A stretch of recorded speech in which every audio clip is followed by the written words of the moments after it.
کہاں, کس نے, کیسے, کیوں کیا؟ سچ دکھانا اور بولنا مشکل ضرور ہے لیکن ناممکن نہیں. حقائق جاننے کے لیے دیکھتے رہیے سیکرٹس انفولڈڈ وتھ شیراز نثار.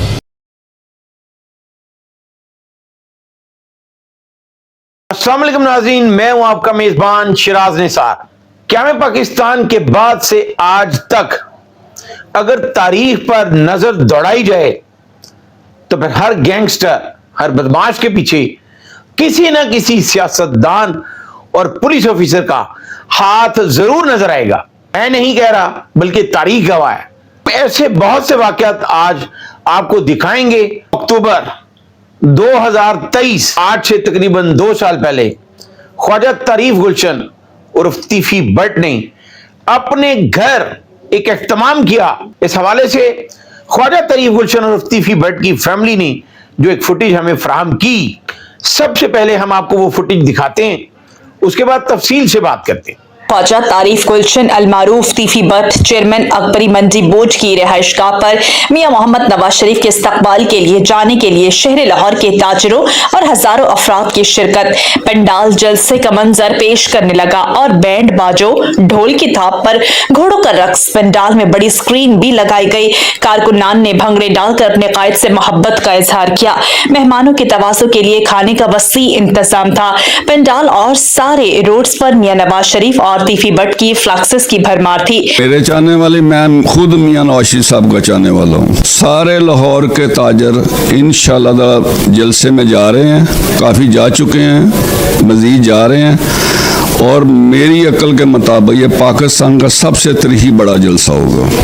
جو آپ نے پہلے بولا نا کہ تاجر کہہ رہے ہیں, ان کی مہربانی, پیار ہے ہمارا, دوستی ہے سب کے ساتھ. آگے اگلی بات آپ نے کی ہے نواز شریف صاحب, مہنگائی, بے روزگاری. آپ کو پتہ سب کو, جب نواز شریف صاحب کی پچھلی گورنمنٹ تھی, انہوں نے لوڈ شیڈنگ کے اندھیرے ختم کیے تھے. انشاءاللہ تعالیٰ یہ بے روزگاری اور مہنگائی کو بھی ختم کریں گے. آج لاہور کی تاجر برادری جو کہ پورے شہر سے خواجہ طریف گلشن اور تیفی بٹ صاحب کی ہدایت پہ یہاں پہ پہنچی, ان کی محبت میں, اور آگے یہاں سے تقریباً سارے گاڑیوں میں نکل چکے ہیں جلسے میں جانے کے لیے. ہم بھی بس جا رہے ہیں, اور جہاں تک تعلق ہے وہاں پہ آج کے استقبال کا, تو سب جانتے ہیں کہ نواز شریف صاحب نے پچھلا ان کا جو گزرے ہیں ان میں جتنا کام انہوں نے کیا ہے کسی اور نے نہیں کیا, اور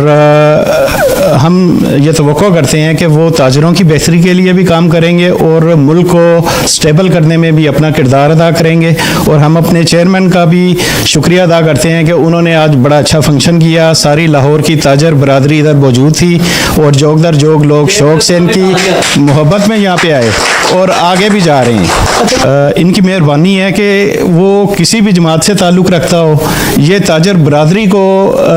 پریفر کرتے ہیں, اور کسی کا بھی کوئی کام ہو اس میں خود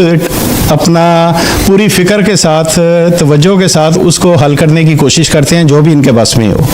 آج جو خواجہ طریف گلشن المعروف تیفی بٹ صاحب چیئرمین اکبری منڈی بورڈ نے یہ تاجروں کا جو کٹ کیا ہے محمد نواز شریف کے استقبال کے لیے, یہ ان کے شان ہم نے کیا ہے. اور انشاءاللہ تعالی اسی طرح جوگ در جوگ جو ادھر آپ کو پنڈال میں نظر آئے ہیں ادھر بھی نظر آئیں گے. اور الحمدللہ ہماری تمام سپورٹ جانی مالی میاں محمد نواز شریف صاحب کے ساتھ. سب سے پہلے ووٹ, ہمارا ووٹ ان کی امانت ہے. جی بالکل ناظرین, آپ نے دیکھی یہ فوٹیج, اور میں اس فوٹیج کے دیکھنے کے بعد یہ بالکل نہیں کہوں گا کہ یہ مسلم لیگ نون کی قیادت نے خواجہ طریف گلشن اور تیفی بٹ کو یہ کہا, اور جس طرح تیفی بٹ خود بھی یہ کہتا ہوا نظر آیا کہ میں میاں نواز شریف کا فین ہوں اور پاکستان کا یہ سب سے بڑا جلسہ ہوگا, اور پھر ہوا. وہ اپنی محبت میں یہ کرتا رہا, اور نون لیگ کے بعض ذرائع نے بھی یہی کہا کہ اسے کسی نے کہا نہیں بلکہ وہ اپنی محبت سے کرتا رہا. لیکن شہر بھر میں بے شمار جگہ پر ایسے پوسٹر لگائے گئے, ایسی فلیکسز لگائی گئیں جن کے اوپر میاں نواز شریف کی تصویر تھی, اور ساتھ خواجہ طریف گلشن اور تیفی بٹ کی تصاویر آویزاں کی گئیں. اس کے بعد لاہور کے بڑی مارکیٹوں کے جو صدور تھے تاجروں کے، اس کے گھر اکٹھے ہوئے، اور جس طرح آپ نے خود سنا اور دیکھا، وہاں سے قافلہ جو ہے وہ مینار پاکستان پہنچا۔ تو اس فوٹیج کے ساتھ خواجہ اظہر گلشن نے شاید یہ کہا کہ مجھے یہ تحفہ دیا گیا۔ اس کے ساتھ ہی ہم یہ بات کریں گے کہ اس کے گوال منڈی کی ہی ایک اور دشمنی، ہیرا گجر اور مقصود گجر، یہ وہ دونوں کریکٹر ہیں جو ایک ہی محلہ میں پیدا ہوئے اور دونوں بچپن کے ساتھی تھے، ایک ہی محلے میں بڑے ہوئے، جوان ہوئے، اور دونوں بیسٹ فرینڈ تھے۔ لیکن ایک ایسا الیکشن آیا جس میں پاکستان پیپلز پارٹی کے سینئر رہنما جہانگیر بدر، جو بہت ہی اپنی پارٹی میں ایک قادور شخصیت تھے، انہوں نے ہیرا گجر کو دفتر بنوا کر دیا گوال منڈی میں، جبکہ مقصود گجر جو ہے اس نے مسلم لیگ نون کا دفتر بنایا گوال منڈی کے علاقے میں۔ جو دونوں بیسٹ فرینڈ ایک ہی محلہ میں پیدا ہوئے، وہیں پر پلے بڑے، اکٹھی سکولنگ، اس کے بعد ان دونوں نے جب یہ دفتر بنائے تو سب سے پہلے ان دونوں کا اسی الیکشن میں تھانہ گوال منڈی میں 324 اقدام قتل کا ایک مقدمہ درج ہوا، ہوائی فائرنگ کی گئی، دونوں جو دفاتر بنائے گئے تھے سیاسی جماعتوں کے، ایک دوسرے پر فائرنگ ہوئی اور کوئی زخمی نہیں، لیکن اقدام قتل کا مقدمہ درج ہوا۔ تو یہ ان دونوں کی دشمنی کا آغاز تھا، جس کے بعد 18 قتل ہو چکے ہیں آج تک ان بہترین دوستوں کی فیملیوں کے درمیان۔ اور پھر دونوں گروپس کو نہ صرف اعلیٰ درجے کے سیاستدان بلکہ کئی پولیس افسران بھی سپورٹ کرتے رہے۔ ہیرا گجر گروپ جو 3 بھائی جیل میں تھے، ایک قتل میں اندر گئے، مقصود گجر جو کونسلر بن چکا تھا، اس کے قتل میں جب وہ اندر گئے تو پھر ان کو خواجہ ریاض محمود مرحوم، اس وقت وہ ایک کھلی کچہری کے انچارج ہوا کرتے تھے، تو انہوں نے پھر، جن کا ایک بیٹا ایس پی بھی ہوا، ایک اپنی مرضی کے ایس ایچ او کو گوال منڈی میں لگوایا اور ان تینوں بھائیوں کو جیل سے نکلوا کر مبینہ پولیس مقابلے میں مروا دیا گیا۔ اور بعض انتہائی معتبر ذرائع کا یہ بھی کہنا ہے کہ مقصود گجر جو کونسلر تھا مسلم لیگ نون کا، اس کی جو قبر تھی میانی صاحب کے قریب، وہیں پر لے جا کر مبینہ پولیس مقابلہ کیا گیا۔ ناظرین، اس کے ساتھ اگر ہم بات کریں، ارشد بین چودھری جو ایک اسٹوڈنٹ لیڈر تھا، وہاڑی سے لاہور آیا اور یہاں پر اس کو اتنا پروٹیکٹ کیا گیا کہ پھر وہ قتل و غارت میں نہ صرف شامل ہو گیا بلکہ اس نے بھی تیفی بٹ، گوگی بٹ، ٹیپو ٹرکا والا جو دشمنی چل رہی تھی اس میں بڑا اہم کردار ادا کیا۔ لیکن اس کردار کے باوجود اس وقت کے وزیر اعظم محمد خان جنیجو، وہ جب پاکستان آتے تھے خاص کر لاہور میں، تو ان کی کئی ایسی تصاویر موجود ہیں جو ارشد امین کے ساتھ بیٹھ کر کھانا کھایا کرتے تھے اور وہ اس کو اپنا بیٹا کہتے تھے۔ اسی طرح جو وزیر اعلیٰ پنجاب تھے میاں منظور بھٹو، وہ بھی ارشد امین کو اپنا بیٹا کہتے تھے۔ اور ایک دور ایسا تھا جب student leader M S F کا بہت بڑا نام تھا، عاطف چودھری، عابد چودھری، عارف چودھری، ارشد امین چودھری، یہ وہ گروپ تھا جو بہت ہی اسٹرانگ تھا۔ پھر اس گروپ میں بھی سیاست شامل ہوئی اور دونوں گروپس کی آپس میں نہ صرف کئی بار فائرنگ ہوئی بلکہ عارف چودھری اور عابد چودھری کو قتل کر دیا گیا، جس کا الزام بھی ارشد امین پر آیا۔ اس کے بعد ارشد امین کو بھی اقبال ٹاؤن کے علاقے میں قتل کر دیا گیا، ساتھیوں سمیت۔ اس کا الزام آیا کہ خواجہ طریف گلشن اور تیفی بٹ نے قتل کروایا۔ ارشد امین کے ایک بھائی کے قتل کے الزام میں خواجہ عقیل عرف گوگی بٹ کا نام آیا، لیکن پولیس افسران نے تفتیش کے بعد یہ لکھا کہ خواجہ عقیل عرف گوگی بٹ کا ارشد امین کے بھائی کے قتل میں کوئی تعلق نہیں اور وہ بے گناہ ہے۔ اس کے باوجود ارشد امین نے خواجہ طریف گلشن اور تیفی بٹ سے 50 لاکھ روپیہ لیا بیان دینے کا عدالت میں، لیکن تاریخ پر بیان نہ دیا گیا اور مزید 50 لاکھ روپے مانگا گیا، جس کی وجہ سے ارشد امین کو قتل کر دیا گیا۔ لیکن ناظرین اس میں سب سے اہم بات یہ ہے کہ انسپیکٹر نوید سعید جو خود بھی بعد میں ان کا مرڈر ہو گیا، انسپیکٹر نوید سعید عارف امیر عرف ٹیپو ٹرکا والا کا بھائی بنا ہوا تھا، اور اسی طرح خواجہ تعریف گلشن اور تیفی بٹ کا بھی بھائی بنا ہوا تھا۔ انسپیکٹر نوید سعید ارشد امین کے گھر گیا، یہ فیملی ذرائع نے تصدیق بھی کی اور اس کو سمجھایا کہ آپ نے 50 لاکھ روپے لیا ہے تیفی بٹ سے بیان کروانے کا گوگی بٹ کی بے گناہی کے حوالے سے، اور تفتیش میں بھی لکھا جا چکا ہے، تو آپ نے بیان نہیں دیا اور مزید 50 لاکھ روپے مانگ رہے ہیں۔ تو نہ ماننے پر پھر ارشد امین کو بھی قتل کر دیا گیا۔ اگر ناظرین اسی طرح ہم بات کرتے رہیں تو عاطف چودھری، جس نے پورے پنجاب میں نہیں بلکہ پورے پاکستان میں قتل و غارت کا بازار گرم کیا، اور اس کا ایک اپنا گروپ تھا، اس نے بھتہ بھی لیا، پھر بہت سے کام کیے، لیکن اس کو بھی ایک اعلیٰ سیاسی شخصیت کی سپورٹ رہی۔ پھر ایک سابق آئی جی کے بارے میں بھی یہ کہا جاتا ہے کہ ان کے بھتیجے نے ان کو، عاطف چودھری کو، مفروری کے دوران اپنے گھر میں رکھا۔ تو یہ بتانے کا مقصد صرف یہ ہے کہ جب اس طرح کے اعلیٰ سیاسی افراد اور پولیس افسران اس طرح کے افراد کو سپورٹ کریں گے تو وہ پھر پروان چڑھیں گے۔ اسی طرح اگر ہم بات کریں حنیف عرف حنیفہ اور شفیق عرف بابا، یہ وہ دونوں بھائی ہیں جو راج مستری کا بھی کام کرتے رہے ہیں، اندرون شہر، اندرون لوہاری، سوتر منڈی کا ایک علاقہ جہاں کے یہ دونوں بھائی، اور بلا ٹکا والا کے قریب بیٹھنے والے عید محمد کے بیٹے، اور بلا ٹرکا والا کی خواہش پر حنیف عرف حنیفہ بلا ٹرکا والا کے اڈے پر گیا، وہاں پہ ٹیپو کے ساتھ اس کی دوستی ہوئی، پھر واٹ ایور اٹ از، جیسے بھی وہ جیل میں گیا، وہ 1.5 سال تک ایک ڈبل مرڈر میں جیل میں رہا، اور اس کے بعد حنیف عرف حنیفہ بھولا سنیرا گروپ میں شامل ہوا، اور حنیف عرف حنیفہ نے اپنے بھائی شفیق عرف بابا، جس کے بارے میں یہ کہا جاتا ہے کہ وہ ٹاپ 10 کا برین تھا،